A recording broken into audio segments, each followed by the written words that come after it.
हैं कि अमेरिका का सदर ट्रंप हमारे हिस्से के ताने भी खुद मोदी को दे रहा है।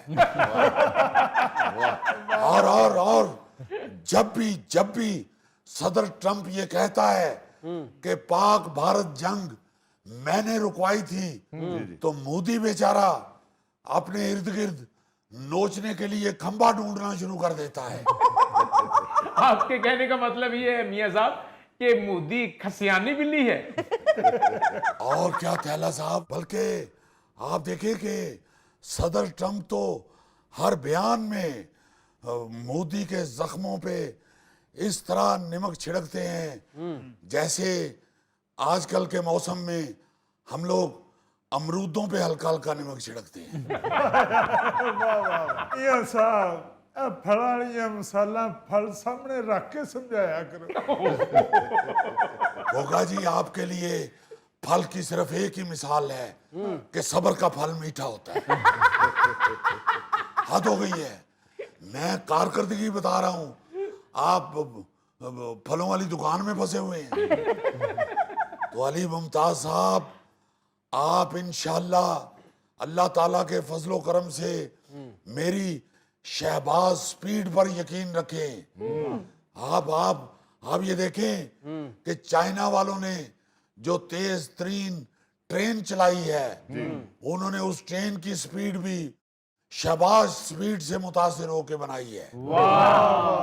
बल्कि आज आपको एक पुरानी बात याद कराता हूं। ये जो शुएब अख्तर की गेंद की स्पीड आज तक कोई भी बीट नहीं कर सका, शुएब ने भी शहबाज स्पीड को देख के तो गेंद की स्पीड अपनी बनाई थी।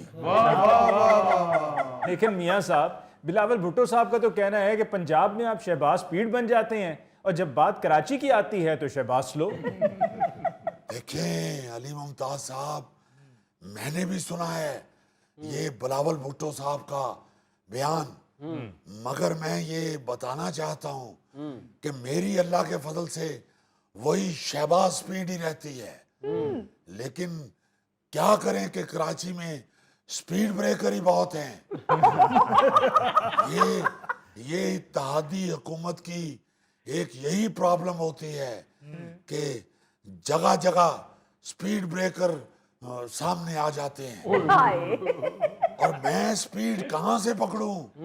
इनकी जो पॉलिसियों वाली गाड़ी है उसमें स्पीड वाला पैडल है ही नहीं, उसकी जगह भी ब्रेक लगी हुई है। चलें, हाथ ना आए तू कौड़ा। आप वहां पे कुछ कर नहीं पा रहे हैं तो उनकी पॉलिसियों पर आपको एतराज है? अली मुमताज साहब, यकीन माने मैं दिलो जान से कराची में कुछ करना चाहता हूं, मगर इनकी पॉलिसी उन बच्चों वाली है जो मेहमानों के जाते ही प्लेटों पे झपट पड़ते हैं। बहरहाल मियां साहब, मुर्तज़ा वहाब साहब का तो ये कहना है कि शहबाज स्पीड का तो हमें नहीं पता, लेकिन बिलावल स्पीड को सबने देख लिया है। वाह वाह वाह। इसमें कोई शक नहीं है। बिलावल भुट्टो साहब अनथक मेहनत कर रहे हैं और वो पाकिस्तान की तरक्की के लिए बहुत भागदौड़ कर रहे हैं।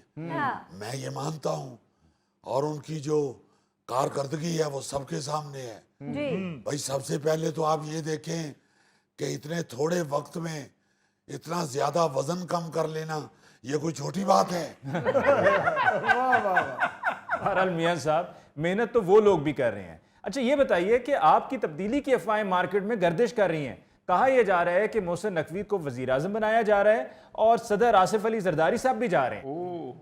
देखें, यहां मुझे फिर शेक्सपियर की वो अंग्रेजी कहावत याद आ गई।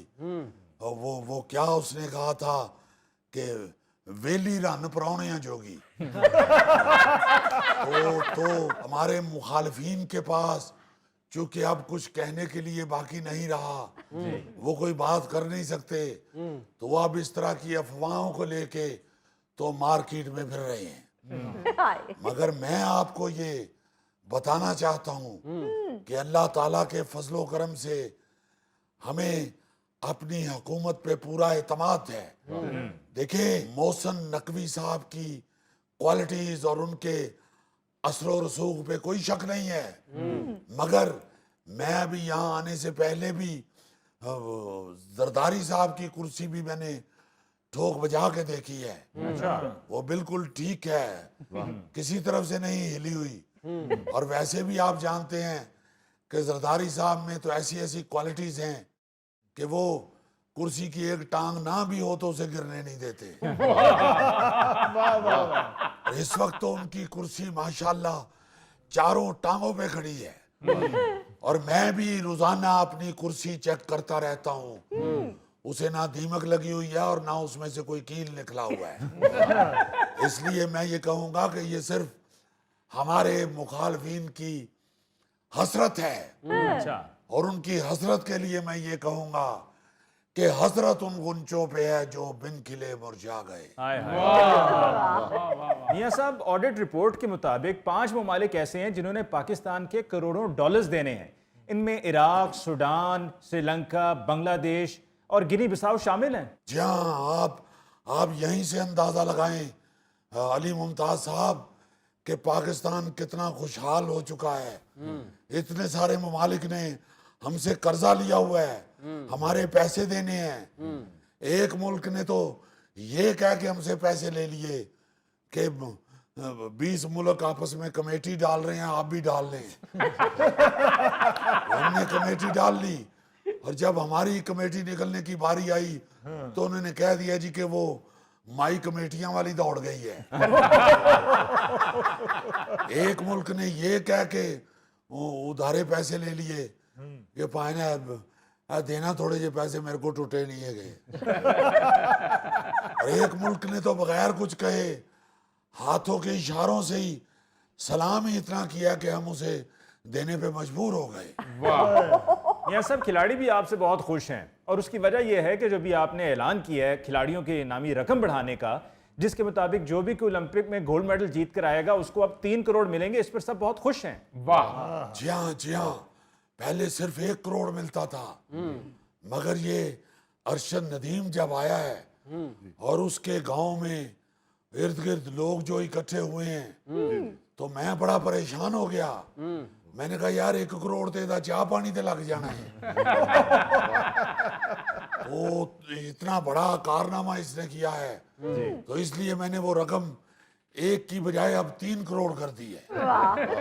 मियां साहब महल्ले दे विच भी टूर्नामेंट जितन दे उत्ते इनाम अनाउंस करो।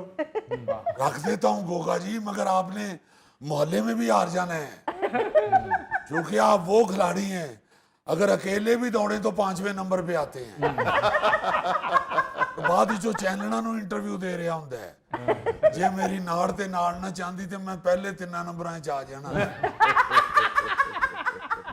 भाई दौड़न ही कला डे हैं तो पहले 3 नंबर केड़े। ਨਹੀਂ ਮੀਆਂ ਸਾਹਿਬ, ਗੋਗਾ 올림픽 ਚੋਂ ਵੀ ਮੈਡਲ ਲਿਆ ਸਕਦਾ ਹੈ, ਏਡੀ ਕਿਹੜੀ ਗੱਲ ਏ। ਜੇ ਤੁਸੀਂ 올림픽 ਚ ਉਹ ਗੇਮ ਸ਼ਾਮਲ ਕਰਵਾ ਦਿਓ ਤੇ ਚਿੜੀ ਉੱਡੀ, ਕਾਂ ਉੱਡਾ, ਮੱਝ ਉੱਡੀ।